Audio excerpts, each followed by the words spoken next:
जम्मू कश्मीर में एक तरफ गवर्नमेंट बनी और ये प्रोसेस कंप्लीट हुआ। दूसरी तरफ अब लोग इंतजार कर रहे हैं डेवलपमेंट के वादों का, और वो डेवलपमेंट के वादे पूरे करने के लिए जिन मिनिस्टर्स को नियुक्त किया गया है वो भी अपनी तरफ से सारा काम कर रहे हैं और काम पर लग चुके हैं। पर दूसरी तरफ आते हैं वो दहशतगर्द जो कहीं ना कहीं जम्मू कश्मीर में शांति बहाल होते हुए नहीं देखना चाहते। एक तरफ तो ये टेररिस्ट आ जाते हैं जो कहीं ना कहीं चाहते हैं कि जम्मू कश्मीर में शांति नहीं होनी चाहिए, डेवलपमेंट नहीं होनी चाहिए। पर दूसरी तरफ आ जाते हैं इनकी मदद करने वाले वो लोग जो इनको मदद प्रोवाइड कर देते हैं और इनको रहने के ठिकाने देते हैं। ऐसे में एक बड़ी अपडेट सामने निकल कर आ रही है, आपके साथ साझा करने जा रही हूँ।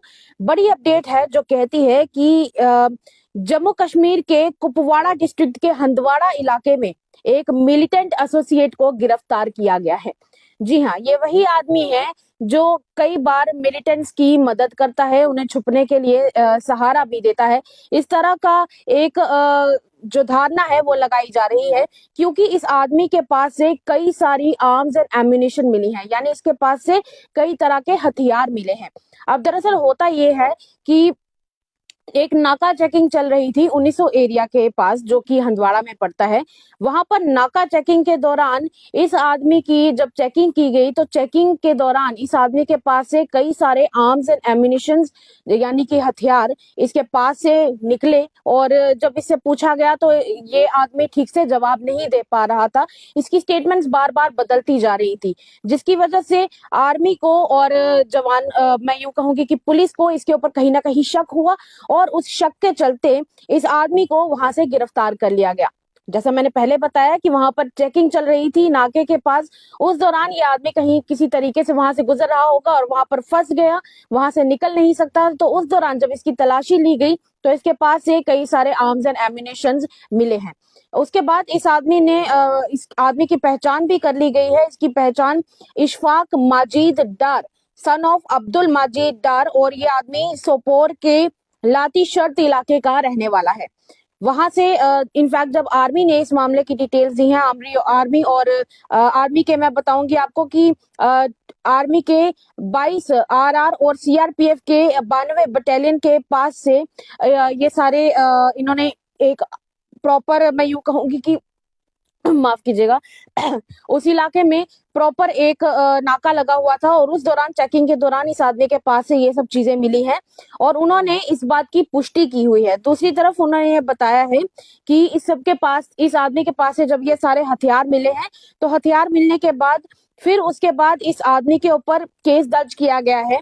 FIR number 198/24 under the section of 13। फिर उसके बाद 23 यूएलएपी जो कि 7/25 आईए एक्ट के तहत काफी सारे स्टैंड इसके ऊपर रजिस्टर किए गए हैं, और इन्वेस्टिगेशन अभी चल रही है।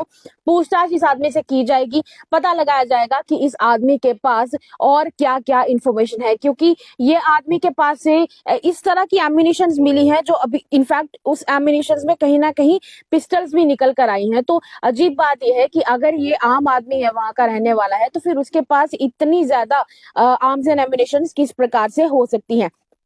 और एक पुलिस ऑफिशियल ने इस मामले की पूरी जानकारी दी है। जानकारी देते हुए उन्होंने बताया है कि पुलिस के साथ आर्मी के 22 आरआर और उसके अलावा सीआरपीएफ के 92 बटालियन ने मिलकर उस इलाके में अभी एक प्रॉपर सर्च ऑपरेशन भी चलाया जा रहा है।